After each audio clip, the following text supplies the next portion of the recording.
여호수아서 3장 1절로 6절 말씀, 구약편 322쪽입니다. 또 여호수아가 아침에 일찍이 일어나서 그와 모든 이스라엘 자손들과 더불어 시딤에서 떠나 요단에 이르러 건너가기 전에 거기서 유숙하니라. 사흘 후에 관리들이 진중으로 두루 다니며 백성에게 명령하여 이르되, 너희는 레위 사람 제사장들이 너희 하나님 여호와의 언약궤 매는 것을 보거든 너희가 있는 곳을 떠나 그 뒤를 따르라. 그러나 너희와 그 사이의 거리가 2000규빗쯤 되게 하고 그것에 가까이 하지는 말라. 그리하면 너희가 행할 길을 알리니 너희가 이전에 이 길을 지나보지 못하였음이니라 하니라. 여호수아가 또 백성에게 이르되, 너희는 자신을 성결하게 하라.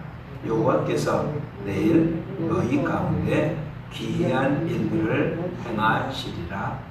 여호수아가 또 제사장들에게 말하여 이르되, 언약궤를 메고 백성에 앞서 건너라 하며 곧 언약궤를 메고 백성에 앞서 나아가니라. 아멘. 우린 참 경험해보지 못한 모습들을 요즘 날마다 경험합니다. 한 번도 경험해보지 못한, 가만히 살펴보았었습니다. 이곳에 부임한 것이 1990년인 것 같았습니다. 90년 6월 마지막째 주일에 예배 드리기 시작을 해서 지금까지 30년 이곳에서 예배를 드렸습니다. 이 기간 동안 해외 선교 때문에 주일을 빠진 적이 있었고,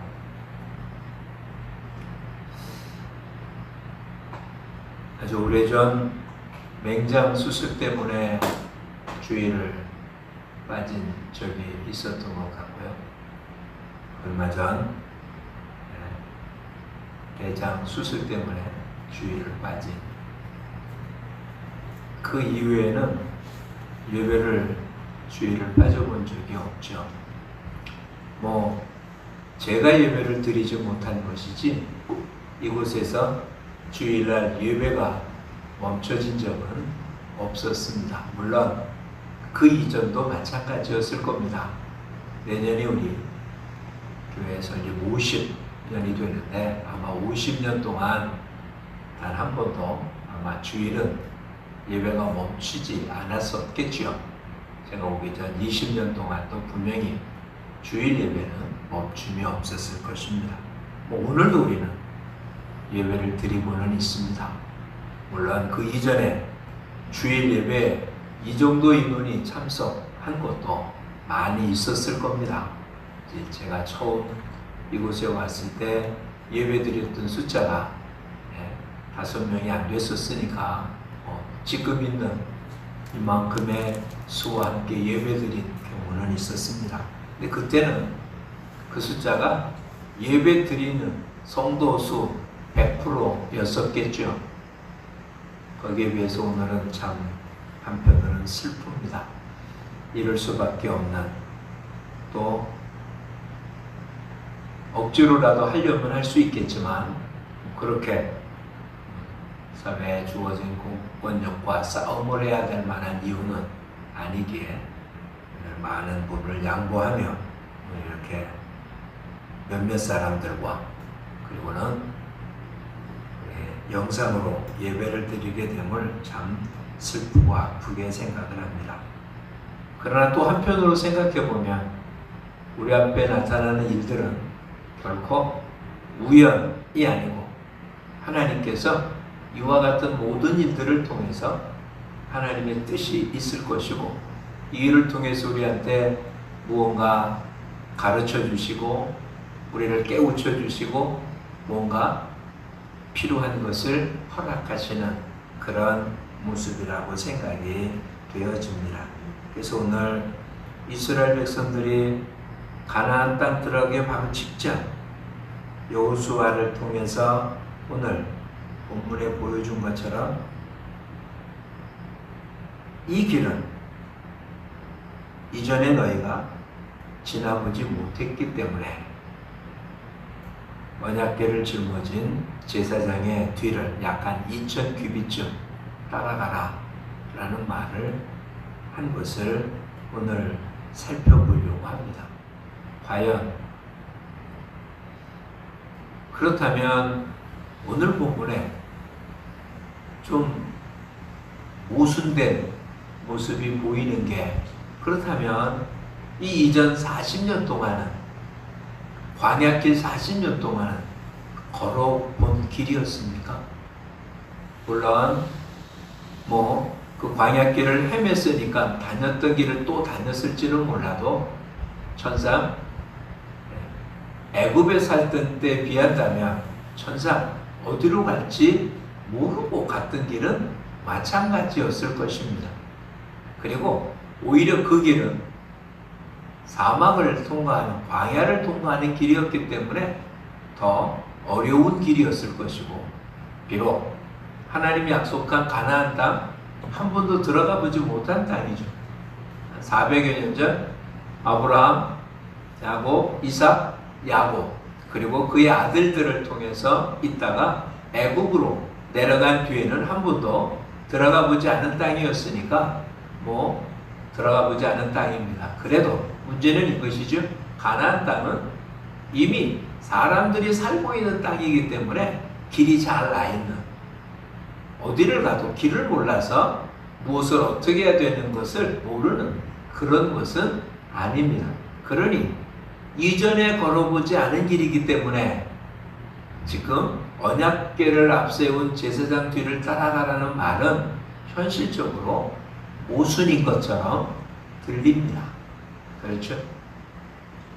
또 그렇게 해야 이 길이 어떨 거라고요? 그렇게 하면 너희 길이 평탄한다는 말도 좀 어폐가 있음에 틀림이 없습니다.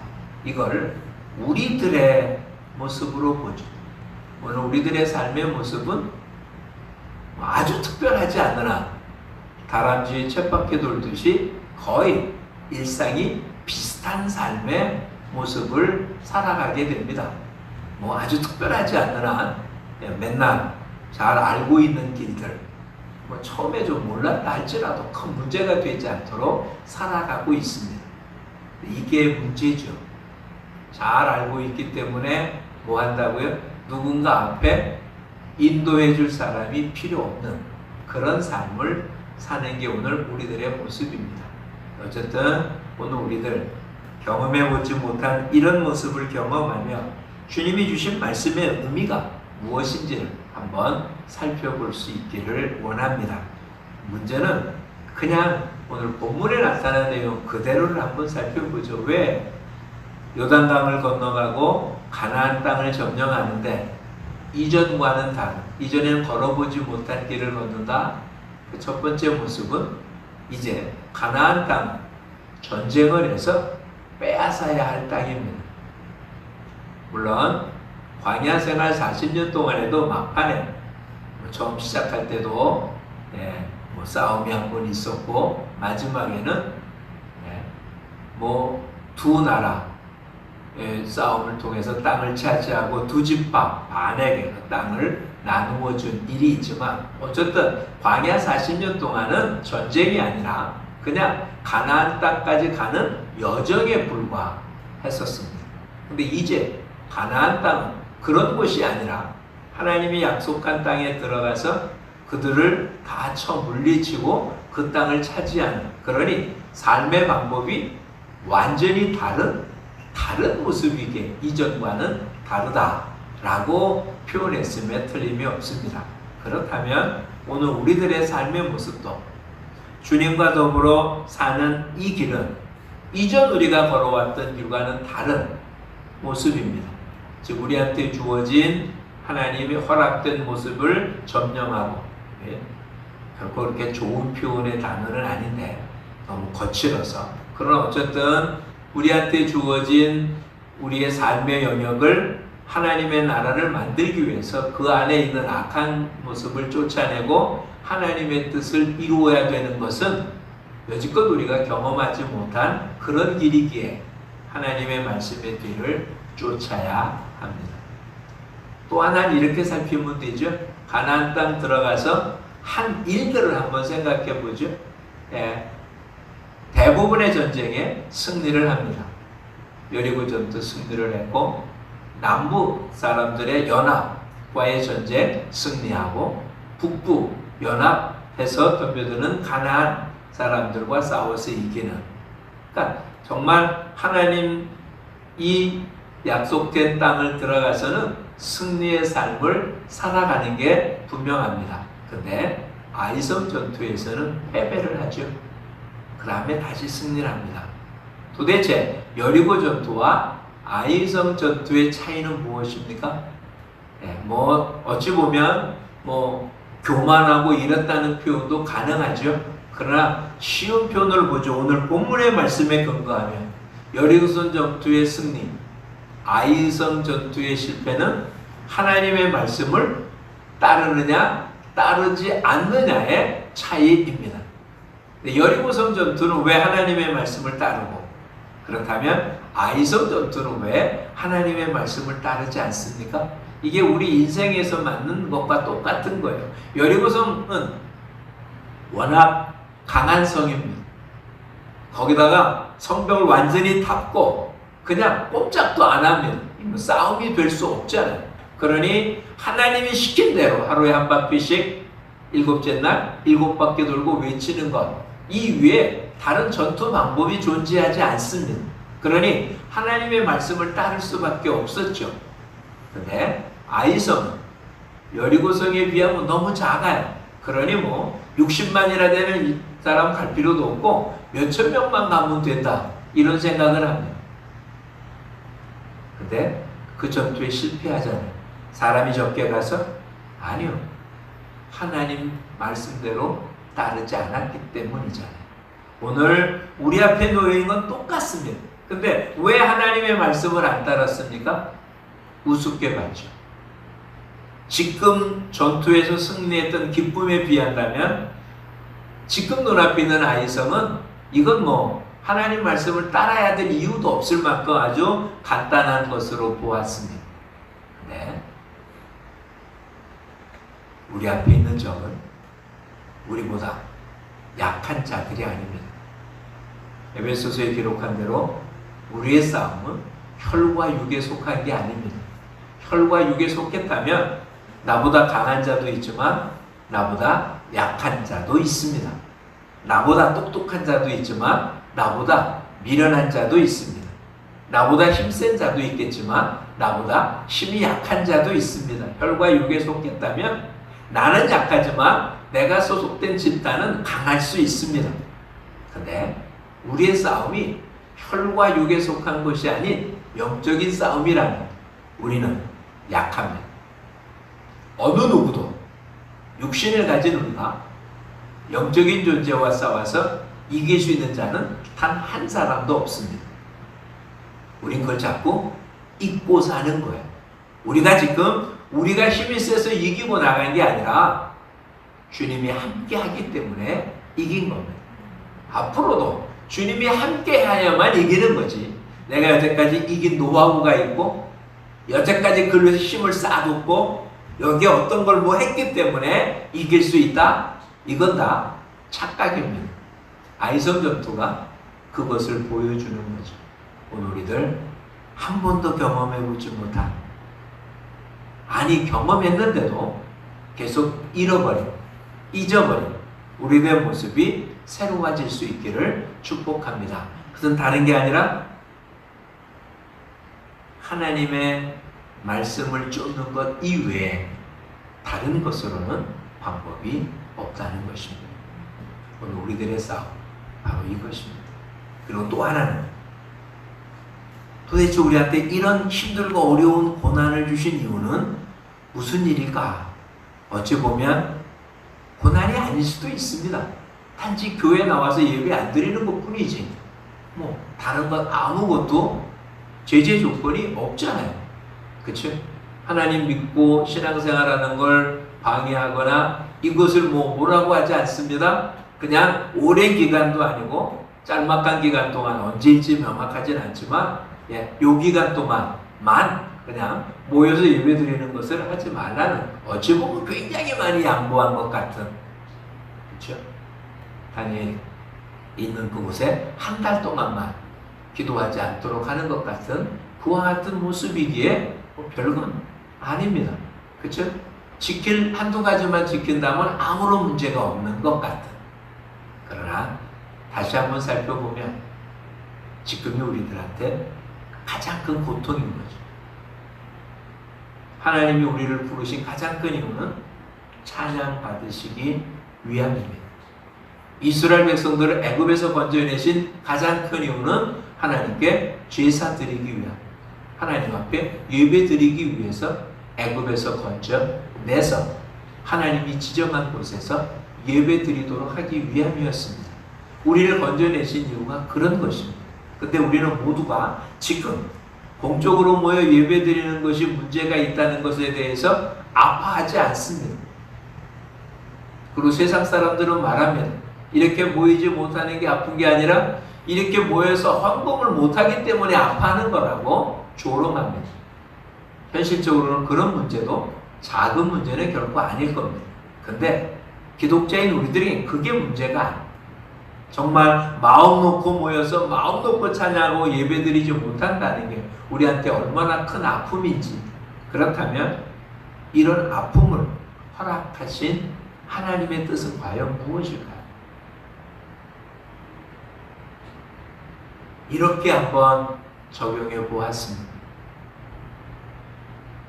예수 그리스도께서 마지막으로 제자들에게 명령하신 것은 땅 끝까지 이르러 내 증인이 되라 하는 것이었습니다. 그런데 사도행전에 의하면 예루살렘이 폭발적으로 믿는 자의 수가 늘었습니다. 베드로의 설교에 3,000명, 5,000명. 근데 그들이 그냥 예루살렘에 머물러 있었습니다. 근데 그 예루살렘 핍박이 왔죠. 더 이상 예루살렘에 있을 수 없어서 흩어졌습니다. 근데 사도행전에 의하면 그 흩어진 자들이 가는 곳마다 복음을 전했고, 그것이 땅 끝까지 이르러 복음을 전하는 아주 중요한 순간이 되어집니다. 또 하나는 사도 바울이 있었던 로마에 대한 이야기입니다.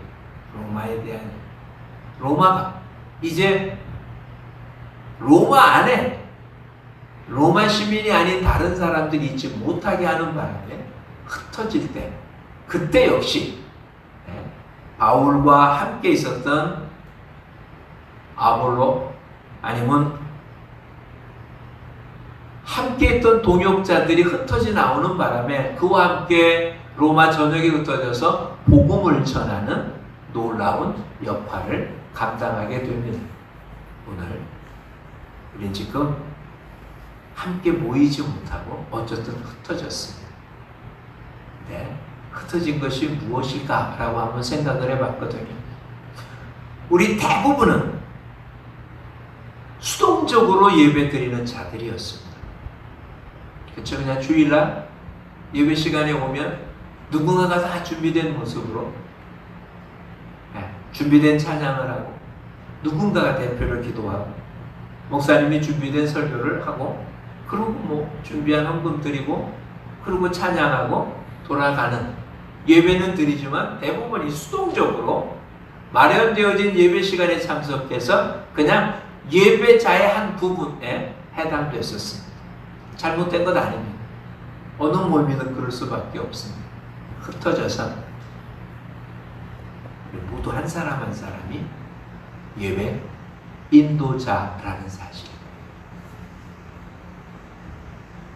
어느 찬양을 불러야 될지를 설정해야 됩니다. 어떤 말씀을 듣고 어떤 말씀을 전해야 될지를 비록 잘 잘 준비된 신학을 공부하고 안수를 받은 주의 종과 같은 그런 모습은 아닐지라도 흩어진 각자의 모습에서 이제는 예배 참석자가 아니라 예배자가 되어서 이걸 좀 더 쉽게 한번 생각을 해볼까요? 선생님들이 모여서 하는 어떤 수련회가 있다고 한번 생각을 해보죠. 학교 선생님들이 모였습니다. 근데 그 모였을 때는 선생님이 아니라 그 수련회 장소의 학생입니다. 한 3개월 동안 연수기간이 있었습니다. 3개월이 끝나고 각자 자신이 맡은 곳에 가면 학생이 아니라 이제 선생님입니다. 어찌 보면 원래 우리가 그랬던 사람들 아닐까요? 각자 흩어져 있던 우리들이 함께 모여 예배를 드렸습니다. 예배를 드리는 동안에는 누군가가 저처럼 그 모임의 장이 돼서 말씀을 전하고 예배를 인도하는 모습이 됐습니다. 근데 대부분 일주일 동안 흩어졌습니다. 흩어졌을 때는 예배 드린 자 중에 하나가 아니라 흩어진 곳에서 예배를 인도하는 자들인 것입니다. 이제는 말씀을 듣는 자가 아니라 들었던 말씀을 누군가에게 전하는 자들인 것입니다. 어찌 보면 우리가 그동안 이것을 못했던 거죠.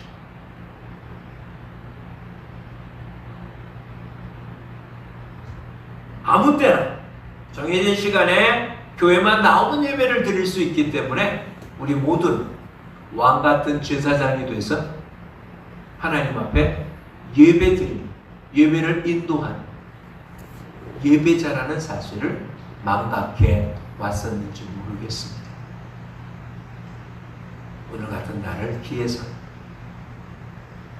흩어져 있는 우리 모든 주의 자녀들, 왕같은 제사장들, 한 번도 경험해보지 못했지만 이것이 하나님 우리한테 경험해보라고 허락한 거라면 이제 여러분이 있는 그곳에서 하나님 앞에 예배드리는 자라는 사실을 자각하고 능동적으로 찬양하며 능동적으로 기도하며 능동적으로 예배를 드리는 그런 이제는 수동적으로 예배를 드리는 예배 참석자가 아니라 능동적으로 예배를 이끄는 예배자로 움직여집니다. 온전하지 않고 완전하지 않을지 몰라도 그곳에 파송된 선지자, 제사장의 모습을 사는 이것이 우리들의 말씀을 따르는 모습이라는 것을 기억하기를 원합니다. 또 한 가지 이와 같은 일을 통해서 우리가 기억해야 될 것이 이것입니다. 우리의 믿음의 기초를 단단히 세우자.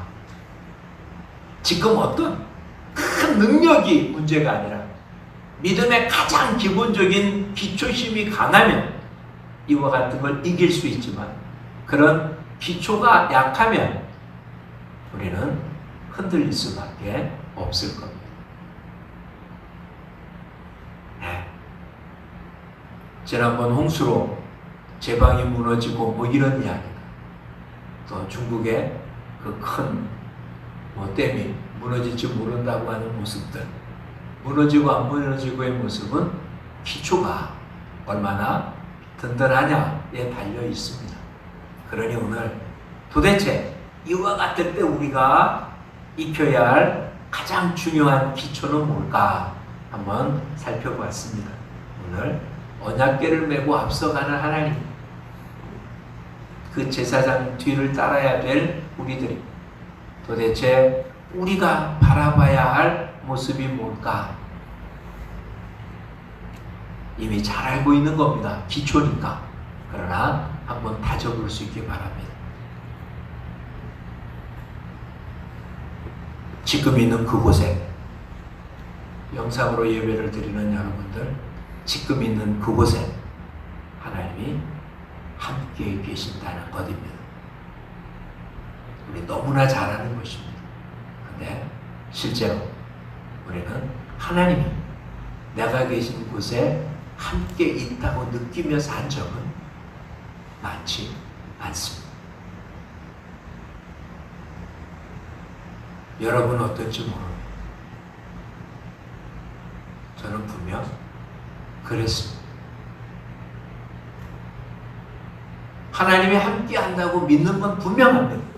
근데 하나님과 함께 산 건 그렇게 많지는 않습니다. 이유는 단순합니다. 우리 지금 하나님과 함께하는 모습이 아니라 그냥 믿는 거죠. 생활하는 게 아닙니다. 하나님이 함께한다는 것을 우리들 인식하고 사는 것. 하나님이 내 곁에 있다고 인식하고 말하고, 하나님이 내 곁에 있다고 생각하고, 하나님이 내 곁에 있다는 사실을 늘 인식하고 사는 가장 기본적인 모습을 잊지 않고 사는 우리 모두가 되기를 축복합니다. 또 하나, 이것이 중요한 이유는 이것입니다. 교회가 하나님이 계시는 곳이 아니라는 거죠. 교회도 하나님이 계신 곳이긴 하지만 교회만 하나님이 계신 곳이 아니라는 거예요. 근데 우리 자꾸 교회 나왔으니까 교회에 있는 동안 그곳에서 하나님 만나고 나머지 시간에는 안 그래도 되는 것처럼 교회에 나와 있는 시간에 예배를 드린 것으로 내가 해야 될 모든 것 다 한 것처럼 생각한 것, 잘못된 것이면 틀림이 없으니 이것은 분명히 고쳐야 할 것입니다. 모여 예배 드리는 자체를 부정하거나 이것은 큰일 날 일입니다. 근데 우리가 있는 그곳에, 내가 있는 그곳에 하나님이 함께 한다는 사실 자체를 망각하고 산다면 이것도 더 큰 문제임에 틀림이 없습니다. 오늘 왜 한 2000규빗쯤 되도록 떨어지게 했을까요? 명확하게 오늘 본문은 알려주지 않기 때문에 무엇인지는 명확하게 알 수는 없지만 추측해 볼 수 있습니다. 이스라엘 백성들 한두 명이 아니라 몇십만 명입니다. 많게는 200만 명이나 된다고 합니다. 근데 언약궤와 사람들 사이가 가까우면 가까운 사람은 보겠지만 조금 멀리 떨어진 사람은 언약궤를 볼 수 있는 방법이 없습니다. 그러니까 2000규빗이라는 말은 그냥 우리로 얘기하면 거리 얘기지만 내용을 살펴본다면 모든 이들이 언약궤를 볼 수 있을 만큼의 거리, 이런 이야기가 되겠죠. 앞에 있는 사람만 보는 게 아니라 모든 사람들이 볼 수 있도록, 다시 얘기하면 하나님은 언제나 어디 계십니까? 내가 볼 수 있는 거리 한도네. 아니, 어찌 보면 하나님은 언제나 그렇게 계셨죠. 내가 하나님이 내 보이는 부분에 있다고 생각 안 하고 산 내가 있었을 뿐이지 하나님이 그 거리를 떠나신 적은 없었습니다. 그러니 이제는 하나님과 함께하게. 또 한 가지는 우리 모두가 여지껏 수동적으로 예배드렸던 우리들이 이제는 능동적으로 드려지는 예배자라는 사실을 인식하고 이런 훈련을 이번 기회에 철저히 하는 우리 모두가 되기를 축복합니다. 예배자입니다. 그러니 말씀을 듣는 자로 끝나는 게 아니라 들은 하나님의 말씀을 전하는 거죠. 가족이 되었던, 이웃이 되었던, 누가 되었던. 우리는 새벽에 에스겔서를 지금 보고 있는데 에스겔 선지자에게 하나님 말씀하십니다. 듣든지 아니 듣든지 내 말을 선포하라. 파수꾼이라고 불러놓고는 파수꾼의 역할이 그를 변화시키는 게 아닙니다. 그를 바꿔놓는 게 아닙니다. 그냥 하나님의 말씀을 진솔하게 그냥 전하면 되는 것입니다. 그가 어떻게 되는 건 파수꾼의 책임이 아닙니다. 파수꾼의 책임은 전하기만 하면 되는 거죠. 그러니 우리 모두 지금 우리가 생각하는 교회 모여서 함께 드리는 예배라는 생각만 두지 마시고 주님과 함께하는, 그래서 주님이 임재하고 계신 그곳에 그 주님을 찬양하고 성경을 통해서 우리 주 하나님의 말씀을 알아들을 수 있는 말로 주변의 사람의 전함을 산 제사를 드리는 이런 모습, 우리의 삶 속에 적용되어지는 그런 순간순간이 되어지기를 축복합니다. 언젠간 이렇게 짤막한 기간이 아니라 정말 모이지 못할 때가 올 것입니다. 첫째는 몸이 아파서 못 오겠죠. 너무 연약해져서 공동체 예배에 참여할 수 없는 그런 때가 있을 수 있습니다. 근데 이런 개인적인 모습이 아니라 국가가 어떻게 할지 모르지만 성경에 의하면 분명 마지막 핍박의 때가 오면 모이기 힘든 때가 올 것입니다. 아비가 자식이 부모를 고발하면 이런 모습이 지난 과거 역사 가운데 성경에 예언했던 대로 나타난 적이 있었고 앞으로도 그런 일들이 분명히 나타날 것입니다. 이것처럼 단순한 모습이 아닌 목숨을 걸어야 될 만한 일들이 앞으로 나타날 것입니다. 그때를 기해서 지금 준비되지 않는다면 우리 도대체 주님 우리를 부르는 그 마지막 순간까지 신앙을 지키고 나가는 건 결코 쉽지 않을 겁니다. 바로 지금이 우리의 믿음을 굳게 할 때입니다. 한 번도 걸어보지 못한, 한 번도 경험해보지 못한 이때를 기해서 우리의 믿음의 기초를 단단히 세우고 주님이 언제나 내 곁에 있다는 사실을 기억하며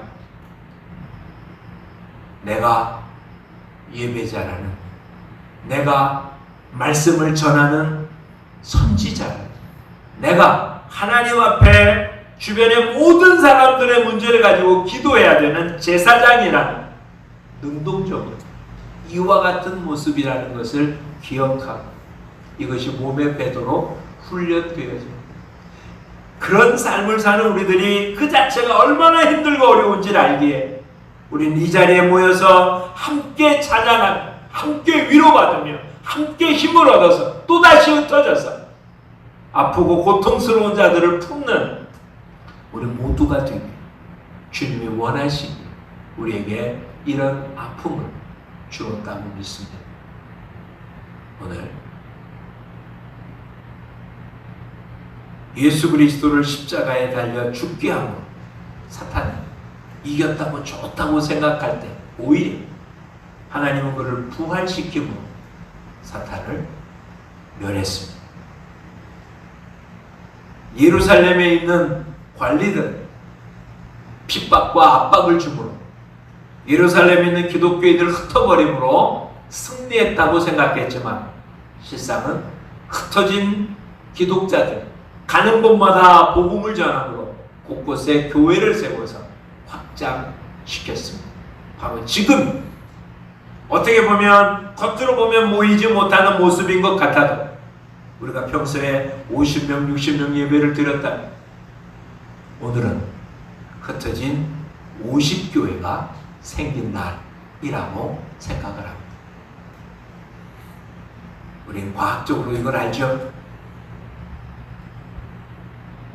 세포를 가지고 복제한다는 이야기를 말합니다. 우리 한 사람 한 사람이